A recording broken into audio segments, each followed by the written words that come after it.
Have you ever felt that exact moment when you know you're going to cry, but you still try to hold it back? You're there, discussing something important, maybe even something small, and suddenly you feel your throat tighten, your chest burn, your eyes sting, and you think, not now, please, not now. But it comes. Your voice trembles first, then breaks, and then the tears fall, and with them comes the shame. Because now the discussion isn't about the issue anymore. It's about you crying. The other person changes their tone, gets uncomfortable, or worse, accuses you of manipulating, of being dramatic, of not being able to have an adult conversation. And you know that's not it. You know you didn't choose to cry. But how do you explain something you don't fully understand yourself? How do you say that those tears aren't theatrical, aren't strategy, aren't exaggeration? They're just the desperate way your body found to say something your voice can't sustain on its own? There are people who spend their entire lives thinking this is a defect, that they're too weak, too sensitive, too immature. Every time they cry in an argument, they feel smaller, less capable, less worthy of being taken seriously. And they learn to avoid conflict at all costs because they know that if they have to take a stand, if they have to disagree, if they have to confront, they'll cry. And crying in the mind of those who judge means losing, means having no argument or being wrong. But what if I told you that those tears aren't betraying you? What if they're actually showing something that everyone should be able to see? But most people learn to hide so well they forgot it exists. Crying during an argument isn't weakness. It's emotional intensity, finding the only available path when words aren't enough. And understanding this changes everything. Because when you finally understand where this reaction comes from, you stop blaming yourself for it. You stop diminishing yourself. And you begin, for the first time, to truly defend yourself. Not from the tears, but from the unfair judgment placed upon them. The first thing you need to know is that your nervous system doesn't distinguish between physical threat and emotional threat. When someone raises their voice, when they invalidate you, when they twist what you said, when they make you feel small, your body reacts as if it's in real danger. The limbic system, the part of the brain responsible for emotions, sounds an alarm. And that alarm comes with a chemical surge. Cortisol, adrenaline, all the stress machinery activates at once. But you can't run. You can't physically fight. You're standing there, trying to use words to defend yourself. And so the body does what it can. It cries, because crying releases part of that charge. It's a pressure valve when there's no other way out. But there's more.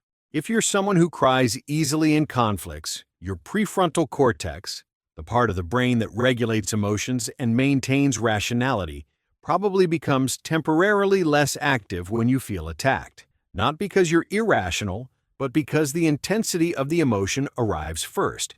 It's as if the emotional wave is so strong that it floods the system before reason can build a dam. And this isn't pathological. It's human variation. Some people process emotions more intensely and immediately. And in these people, crying comes quickly because the body has already learned. This is the most efficient way to relieve internal pressure. Now comes the part nobody told you, but that explains a lot. If you cry easily today, it might be because at some point in your life, crying was the only way to be heard. Maybe as a child, your words weren't taken seriously. Maybe you tried to explain what you felt and were ignored, until you cried. Then they'd come console you, give you attention, validate you. The brain recorded that.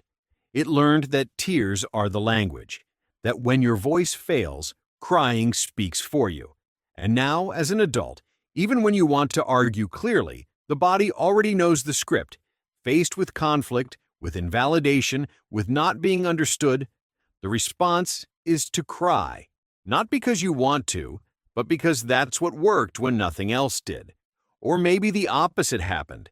Maybe you come from a place where crying was forbidden, where they taught you that tears are a sign of weakness, that emotion gets in the way, that you need to be strong.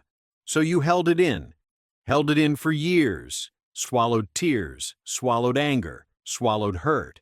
And now, when you try to discuss something that matters, when you finally try to take a stand, all that accumulation comes out at once. This isn't just about now. It's about all the times you couldn't speak, all the times you had to stay silent, all the times your voice was silenced.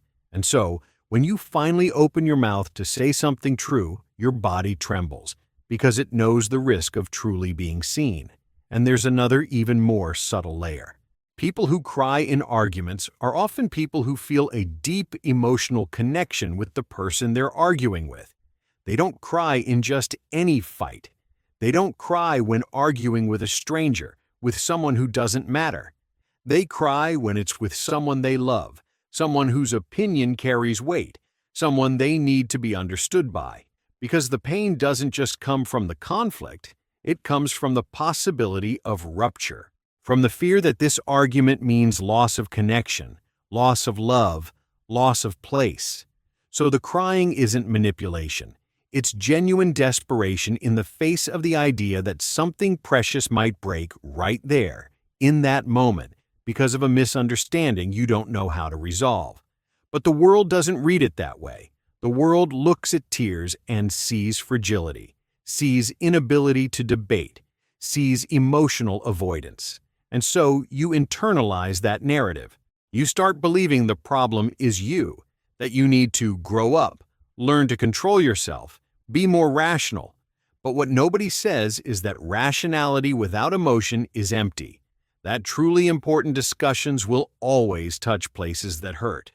And that crying doesn't invalidate what you're saying. It only shows that it matters too much to be treated with indifference. The truth is that when you cry in an argument, you're showing a courage that most people don't have. Because you're there, vulnerable, exposed, feeling everything, and still trying to speak, still trying to be heard. That's not weakness. That's strength threaded with pain. It's continuing even when your body is already asking you to give up. And if the other person can't see that, if they use your tears to disqualify you, to diminish you, to make you shut up, then the problem was never you.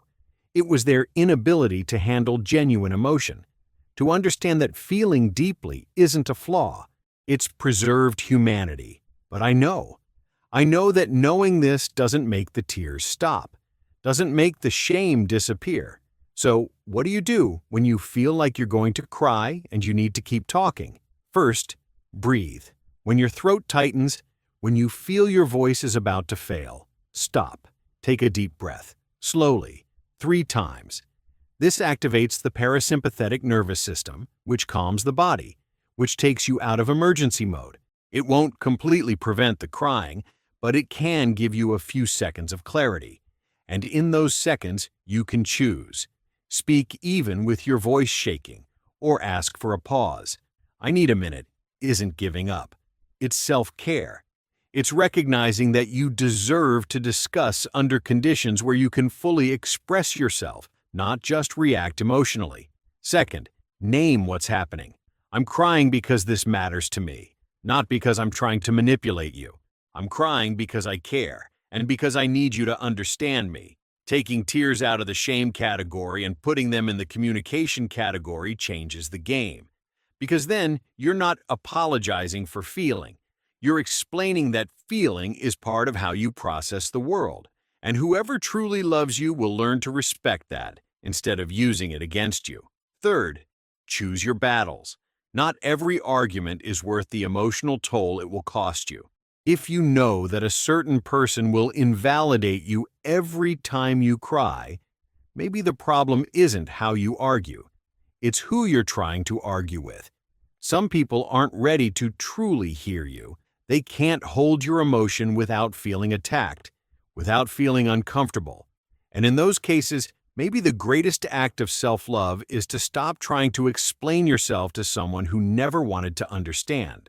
But with those who are worth it, with those who truly see you, with those who are willing to listen even when it's hard, there you can do differently. You can cry and continue. You can say with a choked voice, with tears streaming, I know I'm crying, but I still need you to hear me. And if the person on the other side is even minimally empathetic, They'll stop focusing on the tears and start focusing on what you're saying, because the crying in the end is just the wrapper. The message is underneath, and whoever wants to understand you will dig until they reach it. And on the day you finally find someone who doesn't punish you for crying, who doesn't diminish you for feeling, who holds your hand and says, "You can cry, I'm still listening," you'll understand that it was never about fixing that part of you. It was about finding someone who could inhabit the same emotional space as you, without fear, without judgment. And then crying stops being a barrier. It becomes a bridge. It becomes proof that you still allow yourself to be whole, even in a world that taught you to break yourself into acceptable pieces.